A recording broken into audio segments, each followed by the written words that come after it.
Afternoon everyone, Matt Soper here, Hampshire Carnivorous Plants, and I'm removing these flowers from the plants now, not because it's beneficial to the plant, but because they get in the way of the new pictures coming up. And I wanted to show this and explain why we do it. Now if you like the flowers, just leave them on the plants, you know, they're lovely, but where we're showing them, and if you get this problem yourself, you'll find that sometimes flowers can actually overhang the new emerging pictures, and this can actually deform the pictures as they emerge. I mean, this one I've removed already.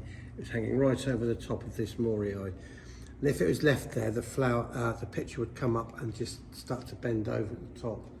So that's why I'm removing them now, because basically getting away. Also, the petals, if we get some cold weather, the petals can drop. You might have seen this in your own, and land on top of the new emerging pictures. This is a really good example. This happens quite a lot naturally. When this happens, if we get a drop in temperature, I find this is a magnet for botrytis, which can then spread from the top of the picture down into the plant, and you end up having to remove that picture. So by removing the flowers, you eliminate that problem. Because you can see here, these petals could probably fall onto this one here. So it's not that beneficial to the plants, but they are just basically a bit of a pain and they get in the way of the new emerging pictures. So that's why we remove them here. In the past, I felt that the plants improved in vigour and were bigger by removing the flowers, but over the years, I don't find that to be the case really. They just get in the way of the new emerging pictures more than anything. One thing I have noticed over the years is that the more insects the plants catch, the more flowers the plants produce. Now, you can see here they're quite sporadic, there's flowers here and there, but if we pop out into the bog garden, I can show you what I mean. Now, these plants here, some of these are 10, 15-year-old plants, they're quite large, multi-crowned. This one, for example, just had 2 flowers on it. This is the second one I'm removing here. But if we pop out into the bog garden, you'll see what I mean. So let's go and have a look. Right, out in the bog garden here, the plants are out all year round and they're just starting to come back into growth. And we were looking at the plants under glass, you can see the odd flower here and there. But look at the amount of flowers these plants are producing out here.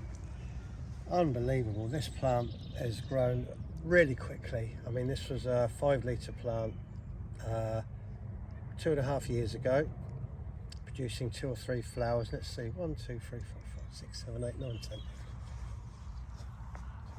21 flowers on that plant now. 21. That's a lot. That's a lot for me here. And I'm sure the reason for this is the amount of insect material the plants catch outside. The more flies they catch, the more flowers they produce, and the quicker they bulk up. So that just shows you what you can get when you grow them outside. Now, I don't bother removing the flowers outside for the reason that when they're grown out here, yeah, the petals will drop onto the new emerging pictures, but we have never had a problem with botrytis out in the garden. Under glass is a problem. Growing them out here, not a problem at all. But while you're out here, maybe you'd like to come around and have a look at this one here. This is a beautiful plant. This is Pinguicula grandiflora in flower here. What a beauty this is. They do exceptionally well out in the bog garden. And yeah, they get better and better every year. I think if we pop over to this one over here, there's another grandiflora there. Pinguicula grandiflora in full flower. You can see down here, intermedia popping up. And down here we've got another one with a fantastic show of flowers.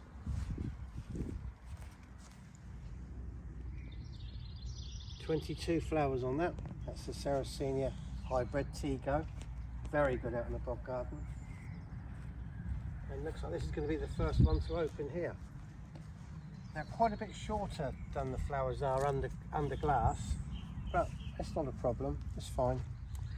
It's a lot colder out here. So this is a flower from North Carolina. You can see the emerging traps here. And today's, just to give you an idea, this is the 2nd of May today.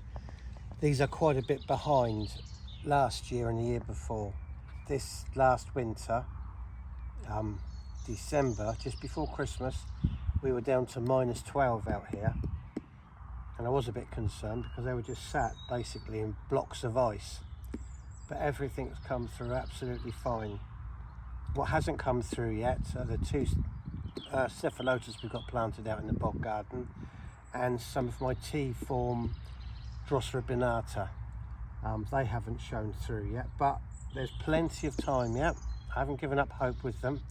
I'm sure they'll come through. I'm sure one of the cephalotus is going to, because I can see what remains of one leaf, which seems to be attached to something. So that's good.